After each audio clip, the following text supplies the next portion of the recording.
Hello and thanks for staying with us. Nigerian Customs Service generated over 2.3 trillion as against 1.6 trillion for this year 2021.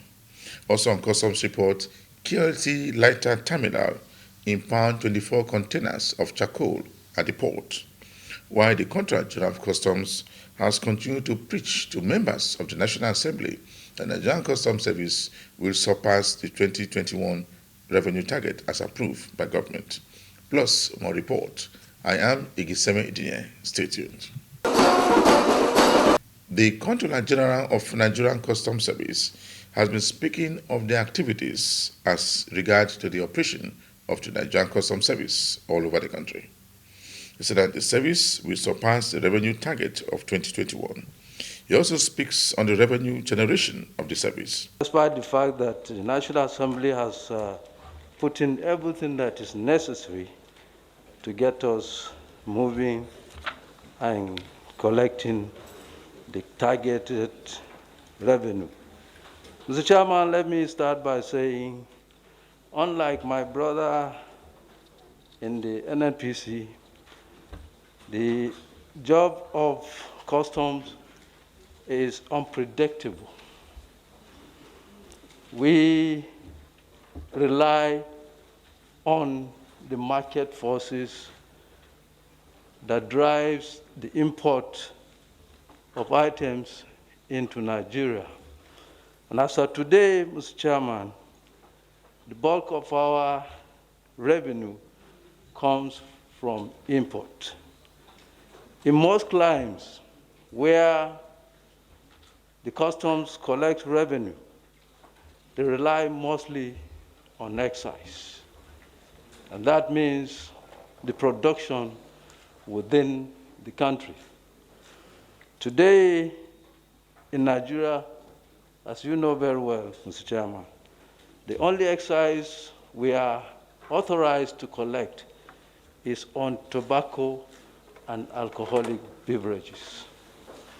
All other industries that produces in Nigeria do not pay excise.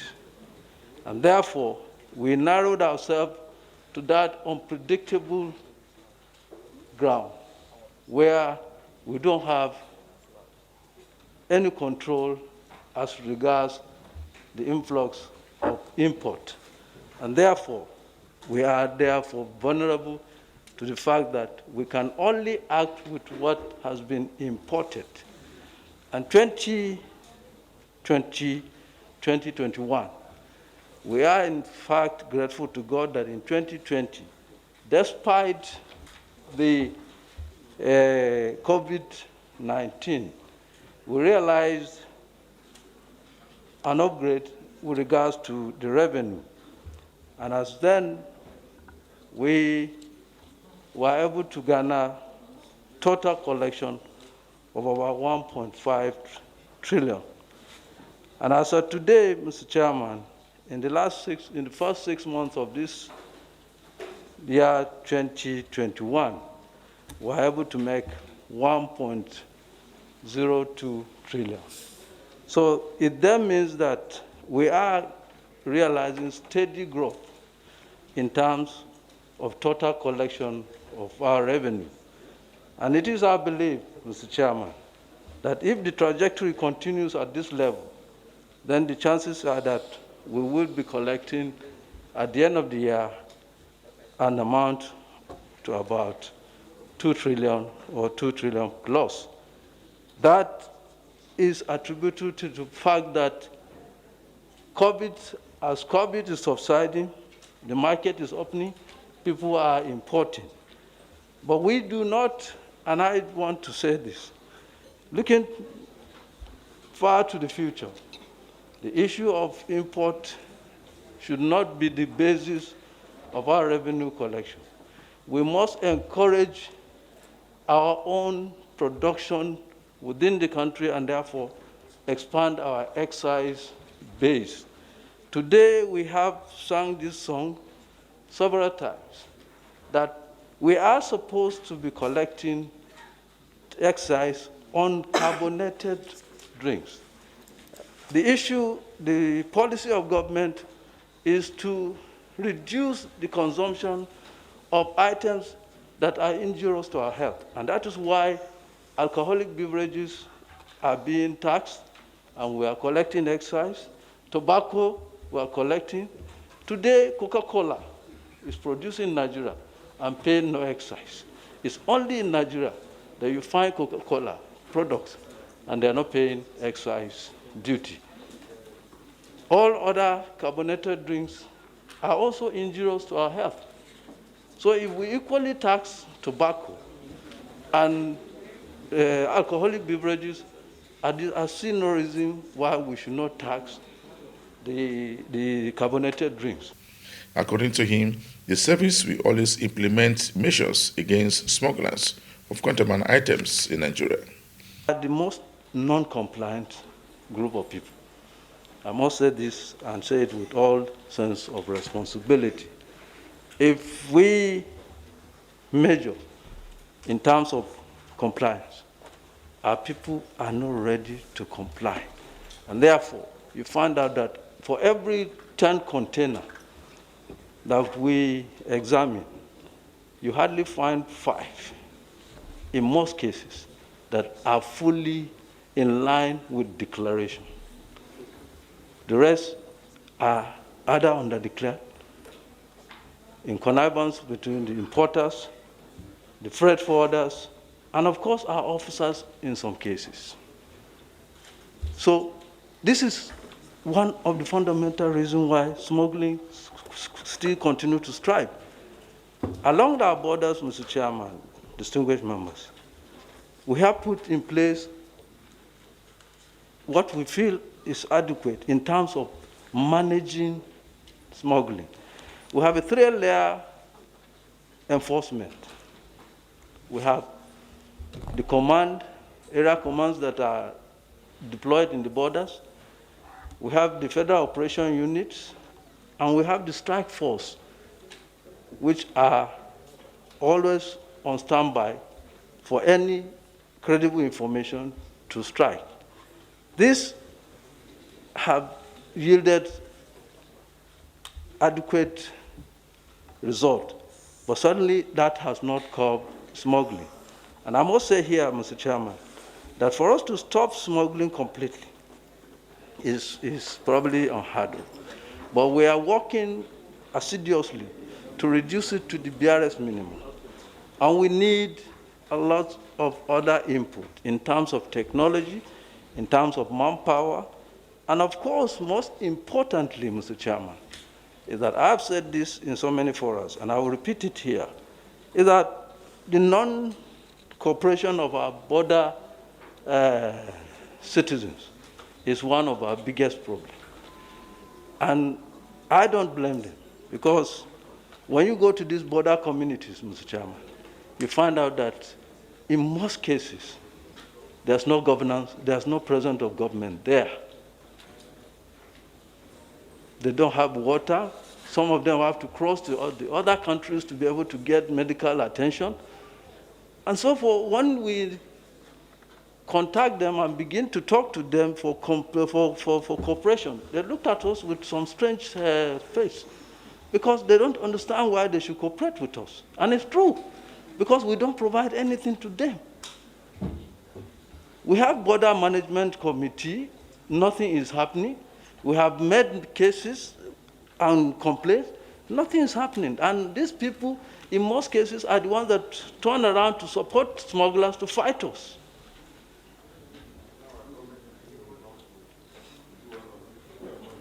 So in a nutshell, it must be, all hands must be on deck for us to be able to reduce smuggling at the border, which then means the communities living along our borders must be brought into this government. They must see the reason why they should support government agencies in fighting smuggling. Because in most cases, the smugglers have money, they give them job, because yes, they employ them to go and move rice or whatever it is across the border, and they pay them.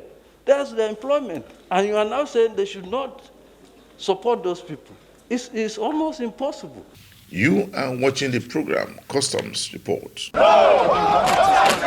The Nigerian Customs Service has surpassed its revenue target of 1.6 trillion for the year 2021.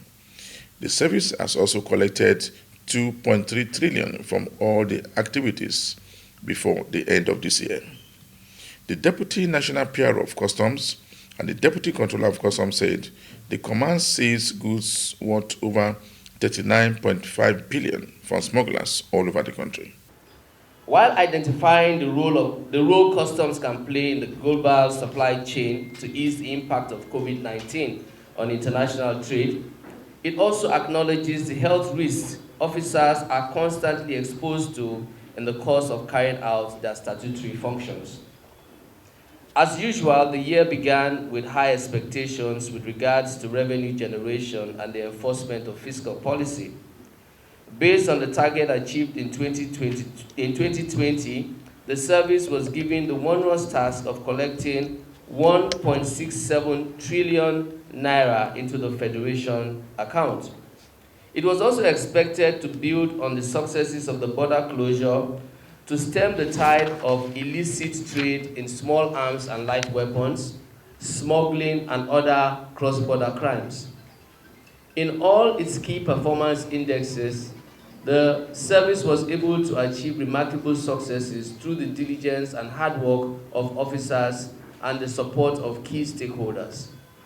In the current year, the Nigerian Customs Service has already exceeded expectations in revenue generation by going beyond the target set for it by the government. Also, in its anti-smuggling activities, the service has made landmark seizures of absolutely prohibited items and items prohibited by trade. In August, the service made seizures of 17,137 kilograms of pangolin scales, 44 kg of elephant tusk, and 60 kg of pangolin claws, all valued at over 22 billion naira. This was made possible through active collaboration between the Nigerian Customs Service, United States, British, and German government officials who helped in tracking the suspicious shipment. It further led to the arrest and prosecution of some foreign nationals and their local collaborators. In October, Federal Operation Operatives in Zone A seized 751 bullets concealed in Gary sacks, while arms, ammunition, and military uniforms were intercepted at Tinkan Island Port Command in Lagos in September, just to mention a few. Our warehouses in all border formations are overflowing with seizures of rice, groundnut oil, used clothing, used vehicles, etc. At Apapa Area 1 Command, through the cooperation of other sister agencies and the Nigerian Navy, a landmark seizure of cocaine with a DPV of $54 million was made. This seizure was unique for the fact that the illicit substance was found in one of the compartments of a bulk carrier of sugar. In the same command, 97 containers carrying illicit expired drugs and other offensive goods with a DPV of 17.5 billion was also seized. The Krikri Lighter Terminal of Nigerian Customs Service has intercepted 24 containers of charcoal valued at over 200 million naira as they are about to leave the port. The Customs Area Controller said the Customs is now investigating the alleged owners of the containers, so that the federal government has placed embargo on unprocessed woods for export. These containers are suspected to be containers being illegally exported. And based on intelligence, we acted on intelligence to identify and intercept these containers. So they were destined for export without any proper documentation. Right now, it's under investigation is ongoing. You know, the process of intercepting a container, there's a process of also investigation. So we'll definitely keep you abreast of the results of our investigation. We have tried to educate our stakeholders, not just the stakeholders, but also the general public on the import and export guidelines, but also the prohibitions list. import prohibition, export prohibition. Items that are allowed for export, items that are allowed for import. So it is disappointing to see this large number of charcoal being exported without proper documentation.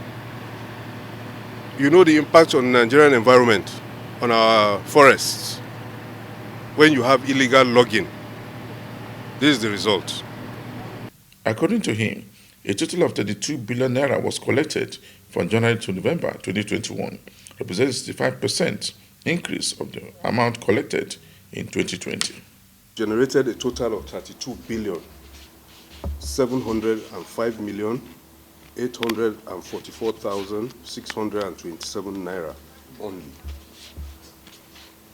as customs duty and other charges between January and November 2021. We surpassed our target of 19.7 billion, which we collected during the same period in 2020. The 32 billion collected so far from January to date represents a 65.6% increase on our collection for the previous year, 2020. So not only do we have an increase, but we have an increase of over 65%.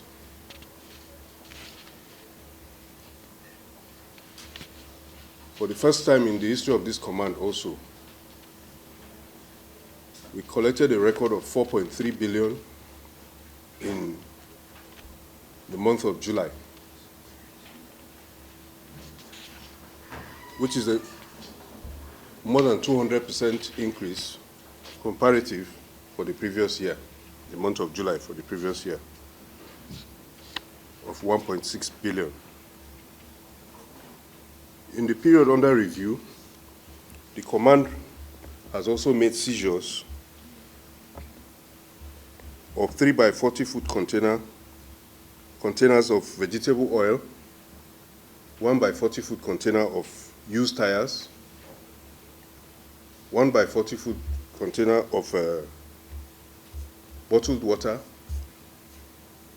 and recently 24 by 40 foot containers of charcoal. The Customs Area Controller in charge of Upper Customs Command has said that importers should always follow compliance in duty payment.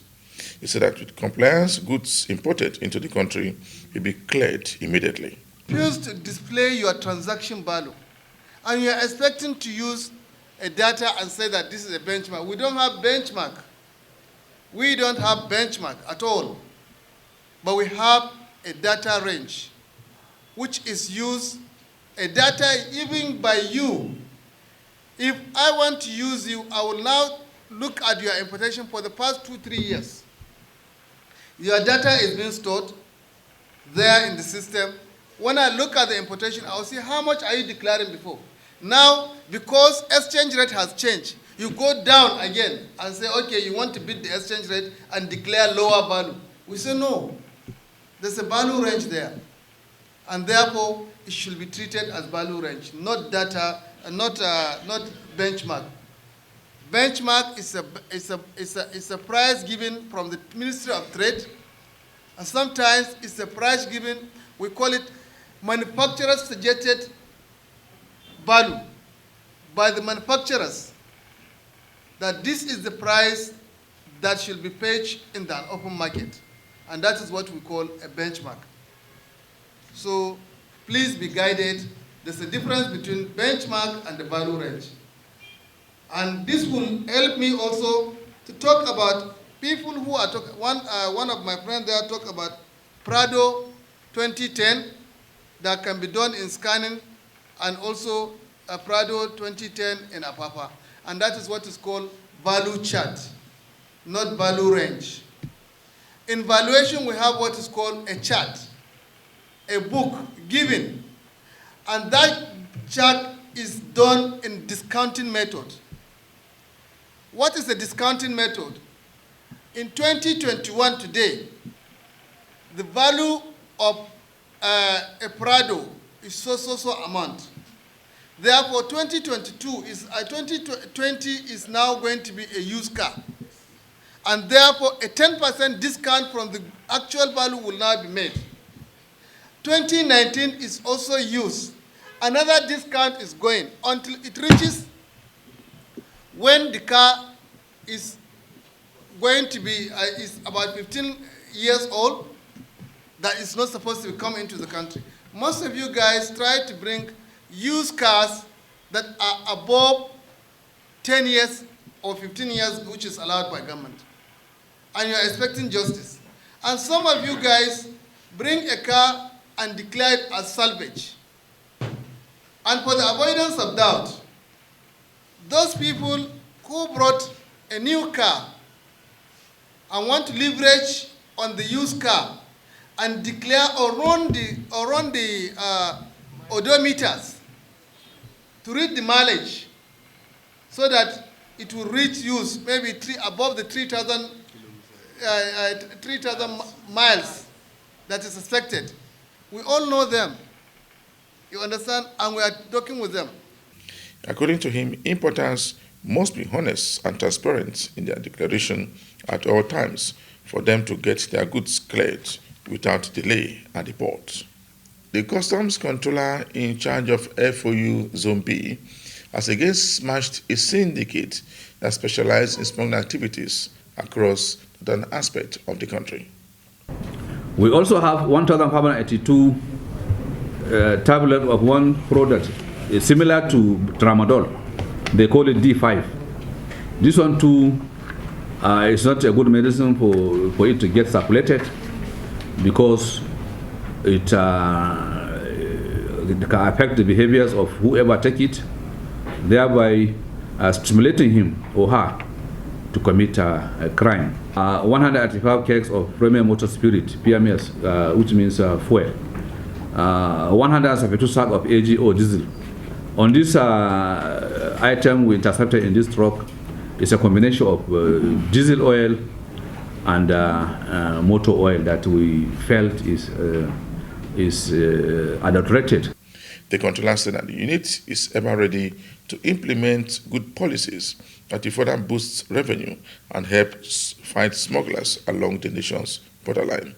He speaks more on the number of seizures. 1,044 bags of 50 kg foreign parboiled rice. These rice, some of them were intercepted from Kebbi Sokoto axis, some from Jigawa State, some from Katsina, some from Babana in Niger State. So it is a thing of joy that we are getting this product, and this was as a result of the capacity we increased. As I told you the other time, the CGC in his own wisdom gave us 13 operational vehicles, and at a later time we received another 5. Now we have 18 brand new operational vehicles, and they were given to officers, and all the officers were being monitored to ensure these vehicles are used the way it's supposed to be used, and you can see it's giving us a lot of results. The Customs Area Controller in charge of FOU Zone C has again warned importers against importing contraband items into the country. He urged them to continue to pay duty and stop the importation of smuggled goods into the country, saying that anyone caught will be made to face the law. He speaks more number of seizures. Initially, we got 10 Hilux, brand new. Now we have these 4 Land Cruiser vehicles added to us. And these are just not ordinary Land Cruiser. They are specially modified and equipped to protect officers. They are modified and equipped. So now we have no excuse. All the terrains, our activities covers the south and the southeast. We have no excuse now. We have the manpower, that is the numerical strength. Our complaint used to be logistics, operation vehicles. We now have them. We have 14 brand new vehicles. We have no excuse whatsoever. We are grateful to the management, but as I always say, the best way to show gratitude is by our performance, through our performance. We should not disappoint the management. So I will not condone any act of indiscipline or laziness. We'll be all out for it. the management was so disturbed about the violent attacks on our officers, and they now choose to procure this vehicle, equip them. Good thing we have officers that are, all our officers are trained, and will go for more further training, capacity building on arms handling. So, gentlemen, you have to take things more serious. Yes, this is a new chapter. It's a new chapter. We have to change completely. We have to embrace the management, the CGC, and of course, our conscience. We are custom officers to suppress smuggling. Just before I round up this week edition of the program, Customs Report, we brought you a report where 24 containers of charcoal was impounded at Kirikiri Lighter Terminal here in Lagos. For me, Igiseme Edie, thanks for watching.